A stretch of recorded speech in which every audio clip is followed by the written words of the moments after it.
Entry तो आपकी बड़ी जबरदस्त है, पर बैठने का स्टाइल बड़ा कैजुअल है। ओह, ज़्यादा इंटरव्यूअर बनने की जरूरत नहीं है, न्यूज़ बताने आए हैं ना, शुरू करते हैं। Welcome back to the second episode of my fortnight recap series. माए, मैं भी हूँ, दो लोगों की है, अकेले की नहीं है। देखो तो मेरा नाम है विशेष गोयल और मेरा नाम है अंशिका अग्रवाल। तो आज हम शुरू करते हैं फोर्टनाइट रिकैप एपिसोड 2। ये तो आपने सुना होगा कि बिक गई है गवर्नमेंट, लेकिन किसके लिए? चंद लिपस्टिक के लिए। कुछ तो स्टैंडर्ड मेंटेन किया होता। अब तृणमूल कांग्रेस के लीडर है महुआ मोइत्रा। उन्होंने क्या किया कि एक जो बिजनेसमैन है दर्शन हीरानंदानी, उनको अपने पार्लियामेंट की जो इनकी अकाउंट है उसका लॉगिन आईडी और पासवर्ड दे दिया, जिसपे दर्शन हीरानंदानी क्वेश्चंस पोस्ट करते थे और बदले में इनको क्या मिला? बड़े बड़े गिफ्ट्स जैसे लिपस्टिक और मेकअप की items. Hiranandani is CEO of Hiranandani groups, that is the real estate builder in Mumbai. तो अगली न्यूज आ रही है LGBTQ कम्युनिटी की तरफ से। The Supreme Court has rejected to legalise same sex marriages. So the Supreme Court has said that we don't have the authority to make laws, we just can interpret it. बेकार है भैया, मैं तो टूट गया। बट जोसेफ जस्टिस, जिन्होंने 2023 में ही statement दिया था that making laws by Supreme Court is just a myth. ये क्या है भाई? इसके बारे में क्या कहना है? अरे तूने ये चैप्टर पढ़ा क्या? Constitution of India, sorry constitution of Bharat. क्यों भाई, इंडिया बोलने में क्या बुराई है? बुराई नहीं है, लेकिन NCERT ने ये प्रपोज किया है कि उनकी बुक्स में अब इंडिया की जगह भारत लिखा हो। But Kerala government has said that they will ignore Bharat and continue with India only. This is not acceptable. अरे मेरी क्या गलती? मुझे क्यों तोड़ा? अगली खबर आ रही है जिसने पूरी दुनिया में तहलका मचाया हुआ है, एटलीस्ट इंडिया में तो मचाया हुआ ही है।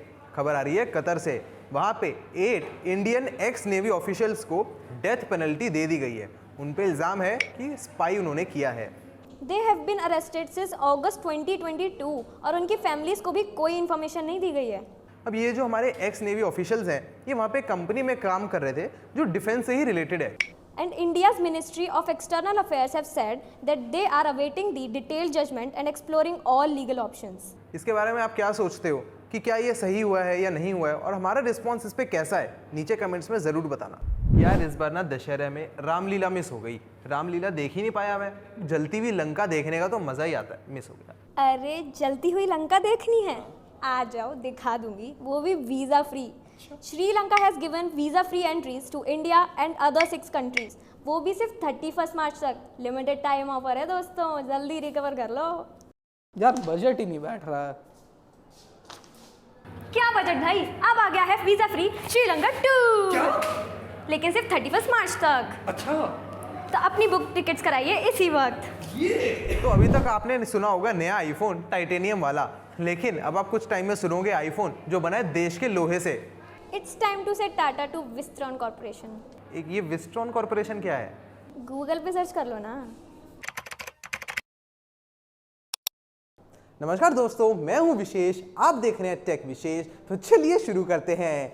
आज हम जानने वाले हैं विस्ट्रॉन कॉर्पोरेशन के बारे में। तो बेसिकली इंडिया में जो आईफोन बनते हैं वो विस्ट्रॉन कॉर्पोरेशन बनाता है। ताइवान की 3 कंपनी हैं, विस्ट्रॉन, फॉक्सकॉन और पेगाट्रॉन, यही इंडिया में आईफोन बनाते हैं। और अब जो टाटा है वो विस्ट्रॉन से उन्होंने एक प्लांट टेक ओवर किया है बेंगलुरु में, और अब तकरीबन 2.5 साल के अंदर टाटा इंडिया में आईफोन बनाने लगेगा। तो ये थी आज की खबर। मैं बता सकते हैं अगली वीडियो में, तब तक ले जय हिंद, वंदे मातरम। तो अगली खबर आ रही है अमेरिका से। Indian American scientist have been given the highest scientific awards. तो यहाँ पे अशोक गडगेल और सुब्र सुरेश को उनकी रिस्पेक्टिव फील्ड में जो बाइडन ने हाईएस्ट साइंटिफिक अवार्ड दिया है। इन्होंने अपनी फील्ड में काफ़ी अच्छा कंट्रीब्यूशन दिया है, जिससे अमेरिका को काफ़ी फ़ायदा हुआ है, इसीलिए ये अवार्ड्स दिए गए हैं।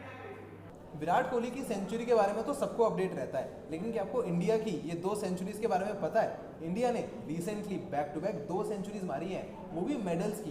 पहले एशियन गेम्स और अब एशियन पैरा गेम्स। हमारा लास्ट रिकॉर्ड था 72 मेडल्स और इस बार का हाईएस्ट रिकॉर्ड रहा है जो है 111 मेडल्स। और इसी के साथ सुमित अंतिल ने जैवलिन थ्रू में, सचिन खिलाड़ी ने मेंस शॉटपुट में और सिद्धार्थ बाबू ने शूटिंग में गोल्ड मेडल्स जीते हैं। ये हमारे देश के लिए कितनी गर्व की बात है। नीचे कमेंट करो जय हिंद।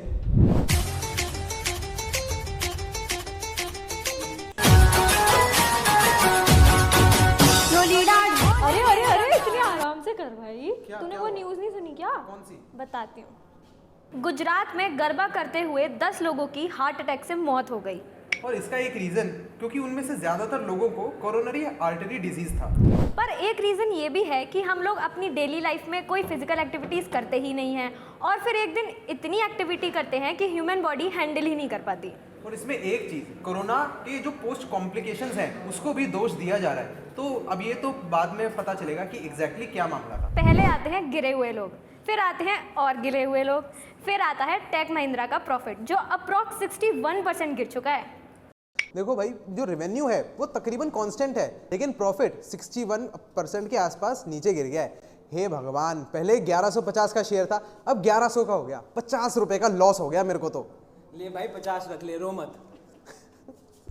अगली खबर आ रही है इसरो से। गगनयान, हमारा पहला ह्यूमन स्पेस प्रोग्राम, तो इसके जो टेस्टिंग है वो सक्सेसफुल हो चुकी है। 21 अक्टूबर को श्रीहरिकोटा से इसको लॉन्च किया गया था। पहले तो इसको अबॉर्ट करना पड़ा था due to some problem in the engine ignition, लेकिन इसको बाद में उसी दिन लॉन्च भी कर दिया गया। और मज़े की बात, लॉन्च और रिकवरी दोनों सक्सेसफुल हुई हैं। सो अब बात करते हैं कुछ इजराइल हमास के जो कॉन्फ्लिक्ट चल रहा है उसके अपडेट्स के रिगार्डिंग।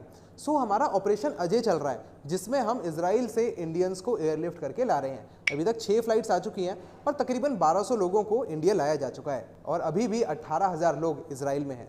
और हाल ही में 29 अक्टूबर को यूएन जनरल असेंबली की मीटिंग का एक वोट हुआ था जिसका ऑब्जेक्टिव था दोनों तरफ से कॉपरेट करके वॉर को रोकना। इस वोटिंग में 14 देशों ने तो वोट उसके अगेंस्ट में किया और 45 देशों ने वोट ही नहीं किया, जिसमें इंडिया भी इंक्लूड था। और दूसरी तरफ 120 देशों ने इसके फेवर में भी वोट किया है। और इतना ही नहीं, जो यूएन के सेक्रेटरी जनरल हैं एंटोनियो गुटेरेस, उन्होंने इजराइल को इनडायरेक्टली क्रिटिसाइज किया। इसीलिए बदले में इजराइल ने क्या बोला कि हम जो यूएन के ऑफिशियल्स हैं उनको वीज़ा नहीं देंगे। वर्ल्ड की लार्जेस्ट टेक कॉन्फ्रेंस जो नवंबर में होने वाली है, उस वेब समिट के सीईओ ने इजराइल को क्रिटिसाइज कर दिया, जिसकी वजह से गूगल, मेटा और इंटेल ने कॉन्फ्रेंस में आने से ही बैकआउट कर दिया। ओके गाइस, तो ये थे आज के सारे अपडेट्स। उम्मीद है कि आपको मेरी प्रेजेंटेशन बहुत बढ़िया लगी होगी। तो हम मिलते हैं आपसे एपिसोड 3 में। और अगर आपने हमें अभी तक इंस्टाग्राम पे फॉलो नहीं किया है तो जल्दी से कर लो, क्योंकि वहाँ पे हम रोज़ रात को कुछ टॉप 5 अपडेट्स डालते हैं। तो जल्दी से फॉलो कर लो। मिलते हैं नेक्स्ट एपिसोड में। Bye bye. सब्सक्राइब करना मत भूलना।